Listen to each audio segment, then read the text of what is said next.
Esta semana, haciendo un recuento rápido, pues posesionamos al nuevo ministro de Transporte. Eso fue al principio de la semana y ayer tuvimos una reunión celebrando los 125 años de la Sociedad de Ingenieros. Los dos hechos están muy relacionados porque al nuevo ministro le va a tocar ejecutar, yo diría que las obras más grandes, el volumen más grande de recursos en la historia del país. Nunca antes el país había ya asignado recursos de la magnitud que ya han sido asignados. Muchas de las licitaciones ya han sido adjudicadas, otras están en proceso, y lo que queremos es cambiar la faz a este país en materia de infraestructura. Tenemos unos objetivos muy ambiciosos en otros frentes, por supuesto, el frente social, el frente del empleo, pero en la parte de la infraestructura, que como ustedes bien saben la identificamos inclusive como una de las locomotoras, y al nuevo ministro pues le va a tocar ejecutar una serie de obras muy importantes que a la postre le dan competitividad a nuestra economía, y eso se traduce en mayor bienestar y en más empleo. El doctor Miguel Peñalosa ha venido trabajando con el gobierno hace mucho tiempo, desde la época del presidente Uribe. El país lo conoce su trayectoria y yo conozco personalmente, por eso lo nombramos en ese ministerio, su gran capacidad de ejecución. Y quienes han venido siguiendo estos acuerdos para la prosperidad, pues también son testigos de esa capacidad de organizar y de gerenciar de Miguel Peñalosa. 72 acuerdos para la prosperidad. Usted puede sentirse muy orgulloso de esos acuerdos muy bien organizados, donde cada uno de los acuerdos a que se llega en cada uno de las reuniones va a un inventario de control, a un tablero de control, se le va haciendo seguimiento.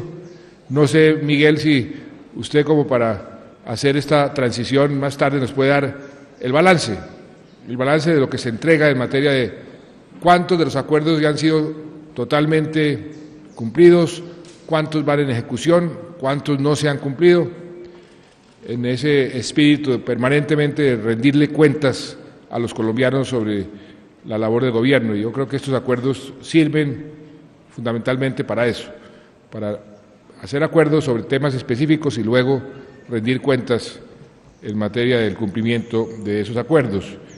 Y lo reemplaza una persona que también yo he conocido hace mucho tiempo, que el país también lo conoce muy bien porque durante todo su mandato como alcalde de Barranquilla estuvo en el primer lugar en materia de respaldo de la población a su gestión. Y la verdad es que estuvimos en Barranquilla esta semana, bueno, vamos con mucha frecuencia a Barranquilla, pero el cambio de Barranquilla en estos últimos años ha sido realmente espectacular. Barranquilla, en todos los indicadores, aparece como una de las ciudades mejor posicionadas. La gente respaldó al alcalde porque estaba haciendo las cosas correctas y los resultados así lo demuestran. Y por eso estoy seguro que con el conocimiento que él tiene ya de la administración, con los alcaldes, con la experiencia que él tiene, su relación con los alcaldes va a ser una relación muy fácil, muy fluida. En efecto, él venía desde que se retiró asesorando a muchos alcaldes, con los gobernadores lo mismo, porque también fue gobernador, y además tiene una virtud especial y es su facilidad de comunicarse con la gente, y por eso la posición de alto consejero para las regiones y la participación ciudadana pues está como hecha a la medida para Alejandro Char, de manera que bienvenido y espero que podamos seguir estos acuerdos con la misma intensidad o más, con el mismo éxito y los mismos resultados, o mejores inclusive, de lo que hemos realizado hasta ahora en el gobierno, apreciado Alejandro. Esta semana, pues, tuvimos la noticia agridulce del resultado de la elección en la OIT. Nuestro candidato, el vicepresidente Angelino Garzón, no llegó pues, a ser director ejecutivo, pero la verdad es que ahí, como diría Maturana, se ganó perdiendo, se ganó un poco perdiendo. Y les voy a decir por qué. La OIT ha sido una organización muy severa con Colombia, por todos los problemas que hemos tenido. Nosotros nunca hemos querido esconder nuestros problemas y fuimos un país donde se violaban todos los derechos habidos y por haber, derechos humanos de todo tipo y los derechos laborales, y por eso nos pusieron en la mira. Y una de las organizaciones que nos tenía en la mira, nos tenía en una lista negra, era la OIT. A punta de una labor difícil, pero persistente, de mostrar los resultados, de no esconder las realidades, no esconder los problemas, sino decir, venga, trabajamos juntos para irlos solucionando. Poco a poco hemos venido mejorando, y en qué forma, toda esa situación tan negra que teníamos en el pasado. Esta organización, sin embargo, ha sido especialmente severa. El hecho de que un colombiano, en la elección donde participaron 9 candidatos, haya llegado al lugar donde llegó, porque estaba entre los 3 primeros, y pudo haber ganado, si no se polariza esa elección de esa forma, pero que haya tenido el respaldo de tanta gente, y que haya sido el factor determinante en la elección del nuevo secretario, del nuevo director de la OIT, el señor Ryder, eso genera toda una situación nueva para Colombia, y ya se está viendo. Ayer me decía la embajadora Alicia Arango que están en plena asamblea de la OIT.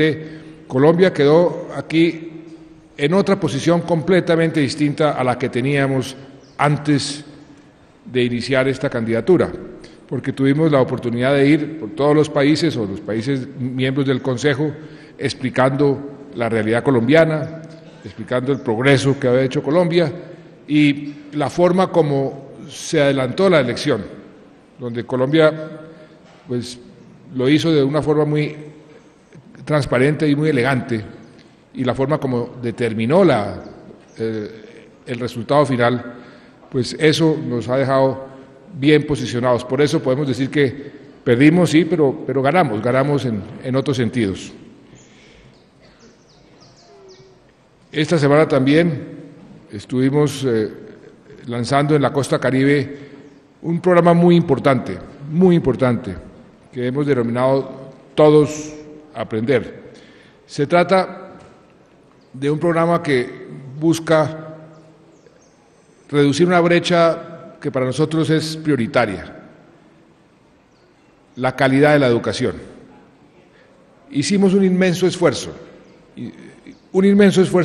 fiscal a partir del 1 de enero, cuando decidimos que ningún colombiano, ningún niño o joven colombiano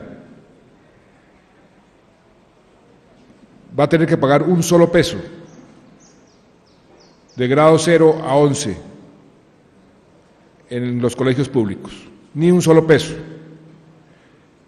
Eso automáticamente benefició a más de 800.000 niños que automáticamente que no podían entrar al colegio, aparte de los que ya estaban. Pero eso es una condición necesarísima para esa revolución social que queremos hacer en materia de educación. El otro componente donde infortunadamente estamos mal estamos, es en la calidad de nuestra educación. y en cierta forma se pierde todo ese trabajo y todo ese esfuerzo si hace uno un gran esfuerzo para que los niños todos vayan al colegio, pero no reciben una educación de calidad. En cierta forma estamos haciendo muy poco. Por eso nos hemos querido concentrar en la calidad de la educación. Y este programa, Todos Aprender, es un programa muy práctico, innovador, donde lo que se está haciendo es identificando a través de unos concursos aquellos docentes que tengan unas capacidades especiales para capacitar a los otros docentes en el terreno.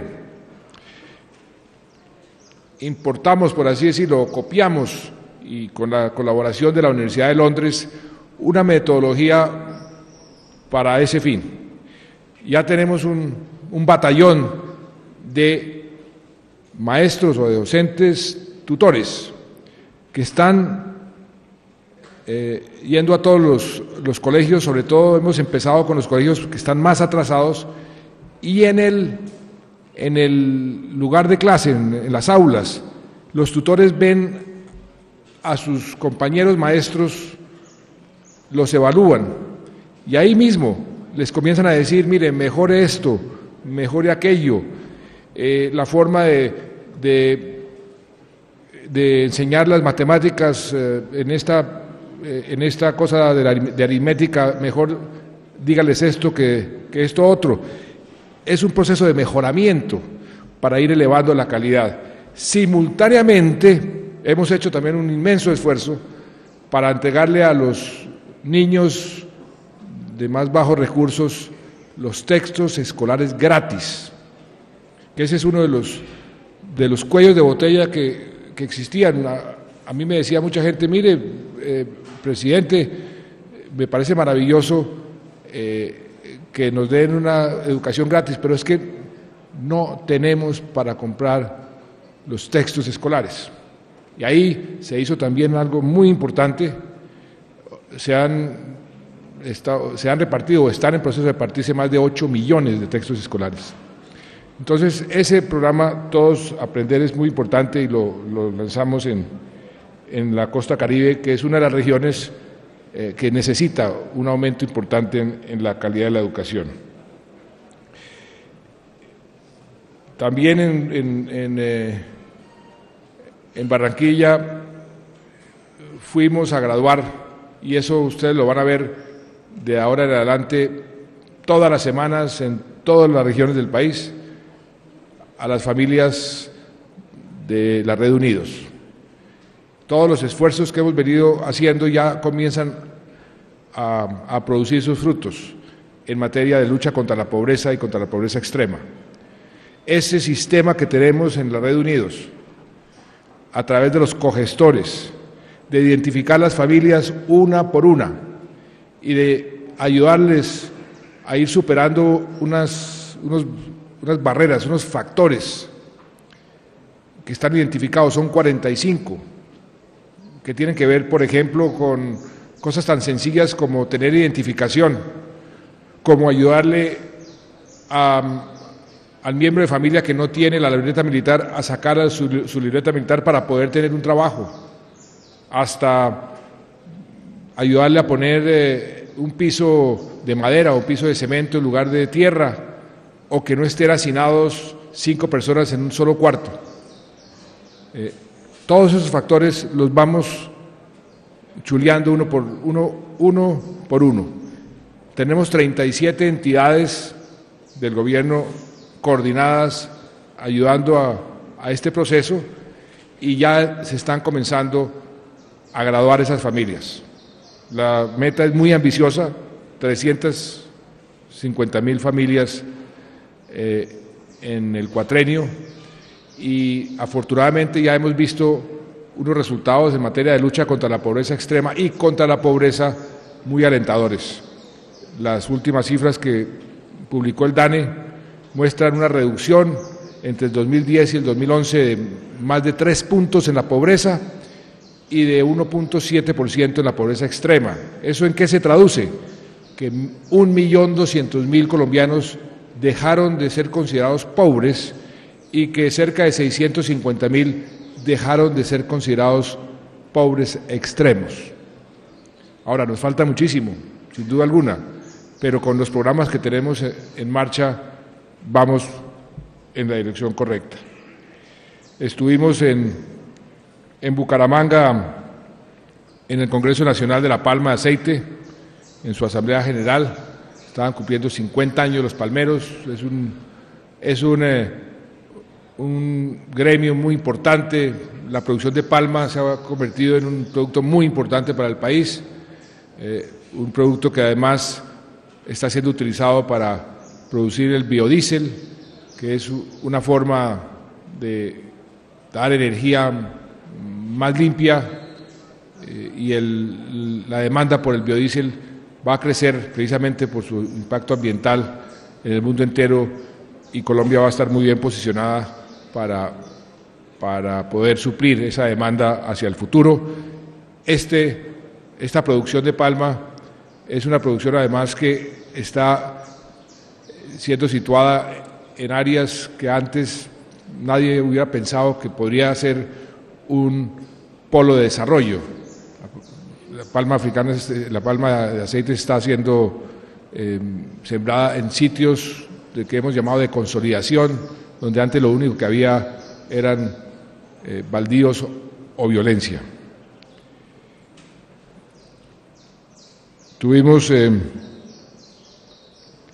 la cifra de desempleo que publicó el DANE. Nuevamente el desempleo bajó en el mes de abril en comparación con abril del año pasado. Y lo que hemos visto es que mes tras mes, en los últimos 20 meses seguidos, hemos venido bajando, mes tras mes, en la comparación con el mes anterior. Era eso exactamente lo que queríamos poner en marcha en nuestro plan de desarrollo y en nuestro objetivo desde la época de la campaña, que así como hicimos con la inflación, cuando yo fui ministro de Hacienda con el Banco de la República, de bajar la inflación de 2 dígitos, teníamos una inflación muy alta, una de las más altas de América Latina, y la fuimos bajando poco a poco hasta colocarla en una de las inflaciones más bajas hoy, afortunadamente, de toda la región. Lo mismo hemos querido hacer con el desempleo y hasta ahora lo hemos podido cumplir. O sea que todos los meses estamos creando más empleo de lo que está buscando la gente. Es decir, si entraron al mercado de trabajo 100 personas, estamos creando 103 empleos o 104 empleos, y eso hace que la tasa de desempleo baje mes tras mes. Y ya estamos acercándonos a la meta que nos propusimos de tener una tasa de desempleo permanentemente por debajo del 10%. El año pasado tuvimos 4 o 5 meses por debajo del 10%, pero como sucede todos los años, al principio del año el desempleo vuelve y sube y comienza a bajar sistemáticamente. Lo que queremos es que cuando vuelva y suba, no suba por encima del 10%. Y estamos, afortunadamente, logrando ese objetivo. En un medio muy difícil, la economía internacional está sufriendo en forma grave. Ayer mismo vimos las cifras de desempleo de Estados Unidos. Todo el mundo creyó que iba a seguir bajando y subió. Y Europa, ayer mismo, publicó las cifras de desempleo, la más alta en su historia reciente. O sea que mientras allá el desempleo crece, aquí se reduce. Eso es un logro muy importante porque en un mundo globalizado las crisis internacionales tarde o temprano afectan a todo el mundo. Y en eso estamos también con el equipo económico, con el Banco de la República. ¿Cómo nos protegemos mejor de lo que está sucediendo en Europa, en algunos países del Asia, en Estados Unidos, esta recesión y esta crisis económica? Ayer las bolsas se desplomaron en todo el mundo. Eso tiene repercusiones. Por eso nosotros tenemos que ir calibrando la economía prácticamente todos los días, todas las semanas, con las tasas de interés, con las inversiones que hace el gobierno, poder acelerar ciertos pagos para que se pueda, por ejemplo, neutralizar la falta de demanda por la baja del precio del café. Todo eso hay que irlo administrando día tras día. Eso es lo que hemos venido haciendo y afortunadamente hasta ahora con muy buenos resultados, sobre todo en uno de los programas que para mí son más importantes, como es el de la generación de empleo para los colombianos. Todavía nos falta mucho, más de 2 millones, casi 2,5 millones de colombianos siguen sin empleo. Todavía la cifra es muy alta, pero para eso ahora vamos a hablar el papel del SENA, el tema de este acuerdo para la prosperidad es tan importante.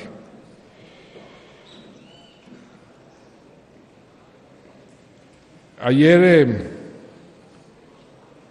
visitamos la Selección Colombia también, antes del evento que tuvimos con el doctor Hoyos en el SENA.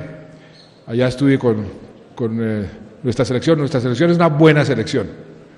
Es una buena selección, los jugadores son todos buenos. Yo estoy seguro y les dije, mire, ustedes ya están como un relojito, bien coordinados, bien entrenados y ustedes son una máquina que puede producir muchos goles. Les dije,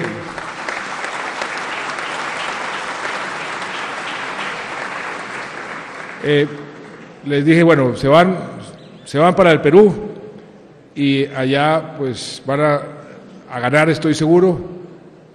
46 millones de colombianos van a estar detrás de ustedes, pero el marcador, les dije, pues no exageren tampoco, porque es que yo tengo una reunión con el presidente del Perú la semana entrante y no quiero pues que se sienta muy mal, entonces que la derrota sea una derrota no muy contundente.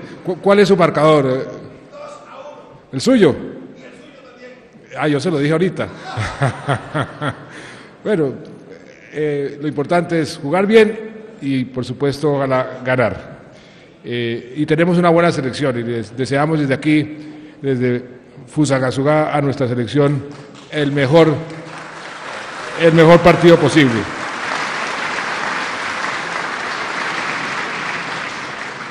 Y luego de visitar la selección nos fuimos para un evento muy lindo, muy importante.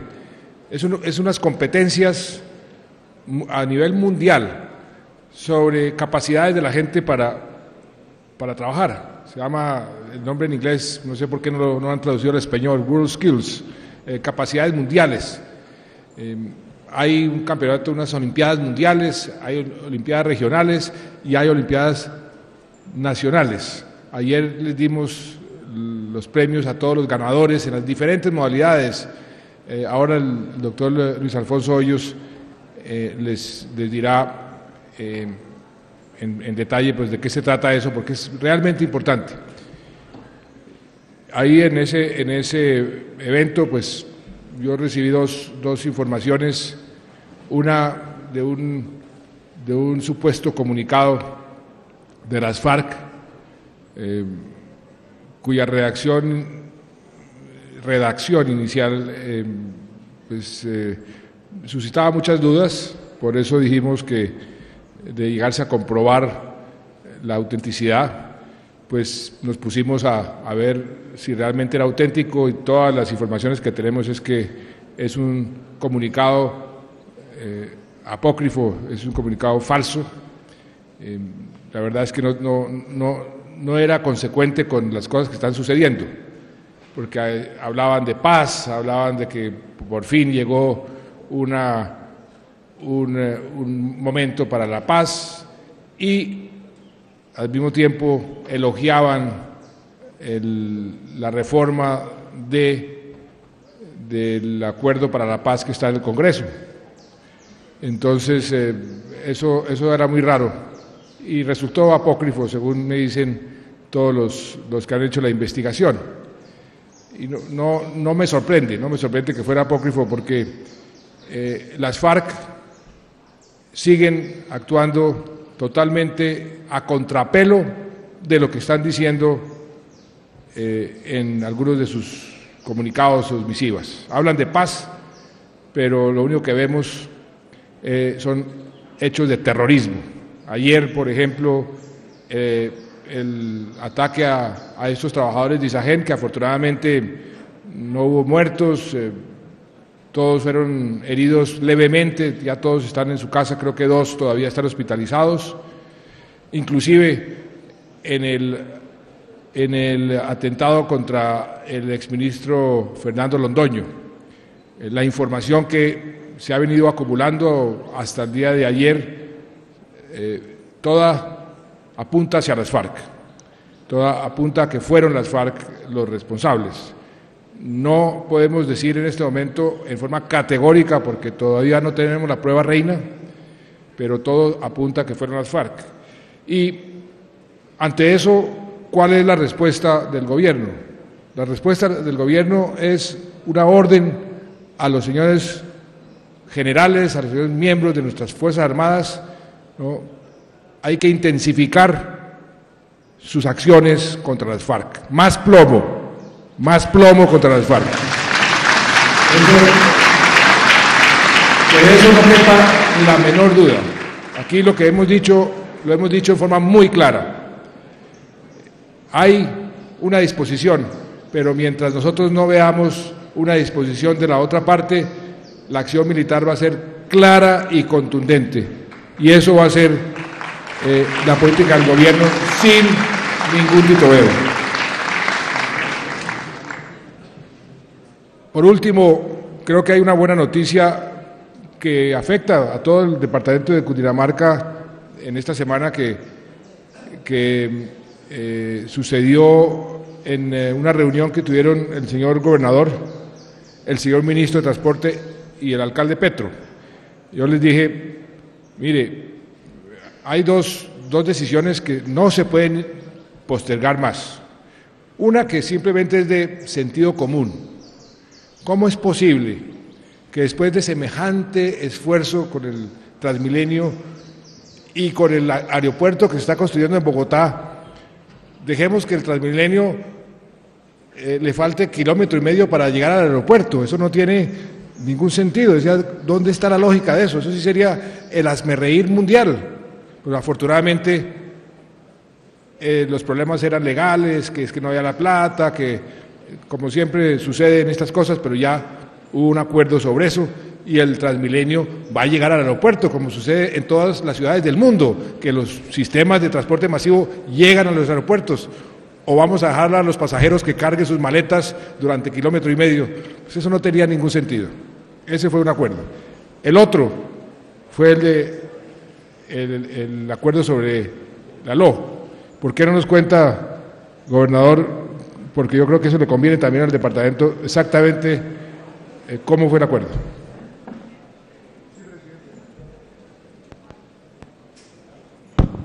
Sí, presidente. Efectivamente, primero agradecerle a usted por todo el respaldo que nos ha dado en múltiples cosas, pero la avenida Longitudinal de Occidente era un reto muy grande, ya quedó acordado con la presencia del señor ministro del Transporte, el señor alcalde mayor de Bogotá, Gustavo Petro, y la gobernación, y consiste en lo siguiente: básicamente 2 tramos. El primer tramo sur, que va a favorecer todo este corredor, es el sector del Muña hasta la calle 13. Se decidió que efectivamente mediante concesión se va a adjudicar este tramo. Ese tramo en el sector de Cundinamarca, con apoyo del Gobierno Nacional, está prácticamente concluido. Están 14 kilómetros, de los cuales solamente faltan poco menos de 500 metros para pavimentar, 4 carriles que se denomina el corredor oriental, la calzada oriental. Y estamos construyendo 2 puentes de 140 metros cada uno en el río Balsillas y el río Bogotá. O sea, nosotros en Cundinamarca dejaríamos esto listo aproximadamente en 12 meses. Y el otro sería el tramo del río Bogotá, calle 3. Entonces se acordó que efectivamente el alcalde aceptaría, se haga por concesión, se colocaría ahí un peaje en ese sector y se incorporaría el tramo que está ya construido en Cundinamarca para mantenimiento, porque ese fue un tema de discusión y no podíamos dejarlo sin mantenimiento. Yo creo que eso es bien importante. Y el otro tramo ya es dentro de Bogotá, que el señor ministro también pues participó muy bien con sus instrucciones, en donde va a haber un sistema férreo ligero en el sector entre el Tintal y calle 170, y paralelamente iría una calzada para vehículo liviano aproximadamente del 25% del ancho de corredor, es decir, 25 metros. Eso es el acuerdo a que se llegó, con el cual se beneficia todo este sector. Y hay algo importante también, y es el hecho que el gobierno nacional entregaría la cesión del corredor férreo en Bogotá al distrito, en Cundinamarca al departamento, y muy posiblemente también se beneficia este sector. Hablamos con el alcalde Petro y se va a estudiar la posibilidad, ya sea que mediante un sistema férreo ligero se extienda de Bogotá hasta Soacha, o ya sea una de las líneas de metro superficial a ese sector. Entonces es bien importante ese tema. Gracias, presidente.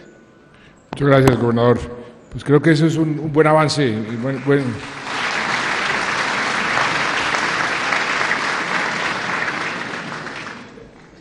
La otra noticia que recibí en el evento del SENA anoche fue la noticia de que se capturó el supuesto asesino de esta niña, Rosa Elvira Celi.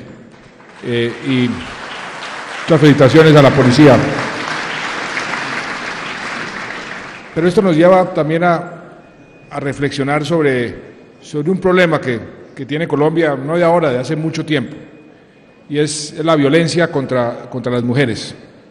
Ahí se está haciendo una labor importante, la Alta Consejería está coordinando con diferentes entidades, pero yo creo que tenemos que ser más efectivos. La violencia contra las mujeres tenemos que ser más contundentes. Eso tiene que ver con la educación, con la violencia familiar, el entorno del hogar, con todo, la actitud machista colombiana, con muchos factores, pero ahí tenemos que ser más efectivos. Es un tema que además está siendo discutido a nivel mundial y ahí tenemos que hacer un mayor esfuerzo.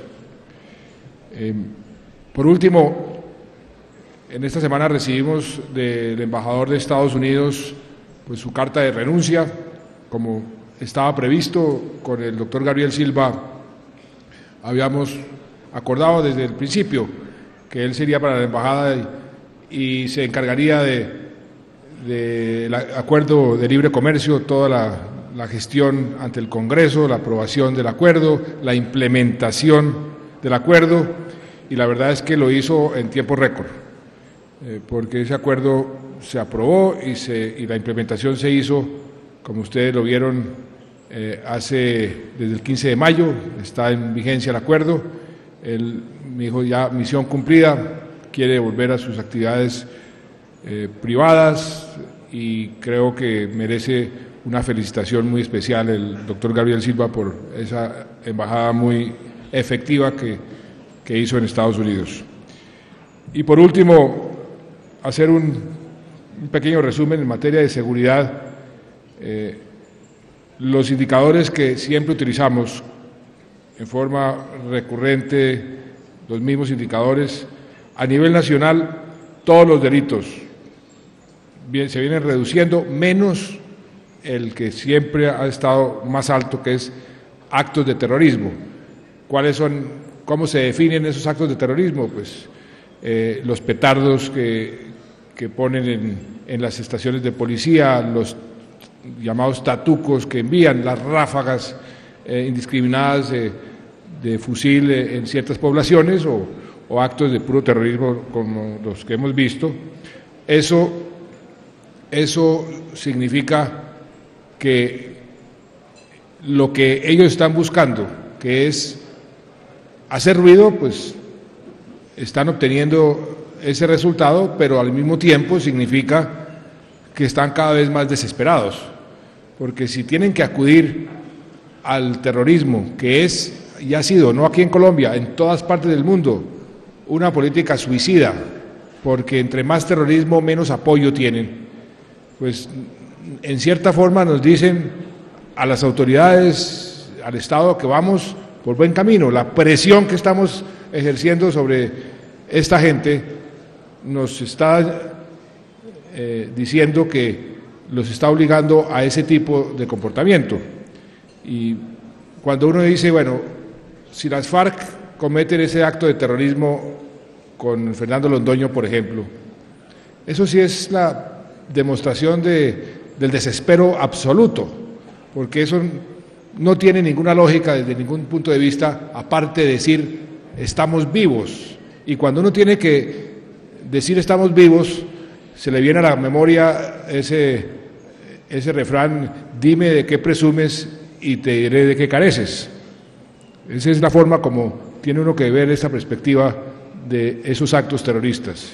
Por eso, nuevamente, perseverar, generales, perseverar. Vamos a hacer una serie de reuniones con el alto mando para ver también, y con el general León, el 12 de junio es el cambio de mando del general Naranjo al general León. Ahí tenemos también una serie de iniciativas para reforzar la política de la policía por cuadrantes, también para poder hacerle frente a ese otro tipo de inseguridad que es la inseguridad de las ciudades, la inseguridad callejera, donde también tenemos que hacer una labor mucho más efectiva. Pero de resto los indicadores, todos, homicidios menos 9%, secuestro extorsivo en el país menos 32%, en lo que va corrido el año frente al año pasado, y el año pasado habíamos reducido frente a los años anteriores. El homicidio está en la tasa más baja en 27 años, la extorsión, que yo no creo mucho en esa cifra, 24%, por lo que no están denunciando, el hurto menos 10%, lesiones comunes menos 8%. Aquí en Cundinamarca, gobernador, los homicidios menos 10%. En el año 2011 hasta este momento llevábamos 124 homicidios, este año llevamos 111. En secuestro extorsivo, menos 50%, pero hay que también poner eso en perspectiva. El año pasado tuvimos 2 secuestros extorsivos hasta este momento y este año solamente 1. O sea, bajó 50%, de 2 a 1, pero bajó. La extorsión reportada bajó 29%, ningún acto de terrorismo en Cundinamarca.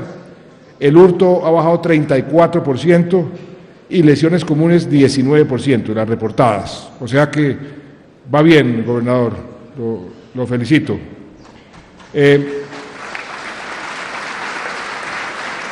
Fusagasugá, alcalde, no nos va bien en homicidios. En lo que llevábamos el año pasado hasta esta fecha, se han cometido 3 homicidios. En este año se duplicó, 6 homicidios. Hay que pararle muchas bolas a la policía y alcalde a ese fenómeno. De resto, está bien, ningún acto de terrorismo, ningún secuestro. El año pasado se ha presentado un secuestro, este año 0 secuestros. Extorsión reportada por lo menos bajó ostensiblemente 67%, el hurto común bajó 33%, lesiones comunes menos 38%. De todas formas, en esto de la seguridad nunca puede darse por satisfecho. Siempre hay que ir tratando de mejorar. Un homicidio es demasiado, un hurto es demasiado, una agresión es demasiado, un robo es demasiado. Aquí en esto nunca se puede bajar la guardia. De manera que con esto pues damos paso al acuerdo para la prosperidad de los temas tan importantes que se van a tratar. Y no quiero finalizar estas palabras sin enviar desde aquí de Fusagasugá nuestra solidaridad a todos los habitantes de Sabana Larga. Anoche o ayer por la tarde hubo una especie de tornado, una tormenta que golpeó a Sabana Larga y causó muchos daños en las viviendas, heridos, afortunadamente ningún muerto. Los heridos están ya casi todos. Un muerto, me dice Alex, ¿ya murió una persona? Bueno, afortunadamente pues un muerto. Desde ayer mismo enviamos las ayudas, hoy está allá El doctor Carlos Iván Márquez por eso no nos está acompañando, está ya repartiendo las ayudas que se autorizaron inicialmente por cerca de 400 millones de pesos. Esas son las ayudas de emergencia iniciales, la gente que se quedó sin casa porque se le fue la casa con el vendaval, pues entonces que tengan donde dormir, que tengan alimentos, que tengan lo básico, y ya eso está ya hoy en día allá en Sabana Larga, y de todas formas nuestra solidaridad, y ahí ayudaremos en todo lo que esté a nuestro alcance a quienes han salido damnificados. Gobernador y alcalde, luego muchas gracias por su hospitalidad, y entonces démosle paso a este acuerdo, y a ustedes todos también muchas gracias por su atención y por su presencia aquí.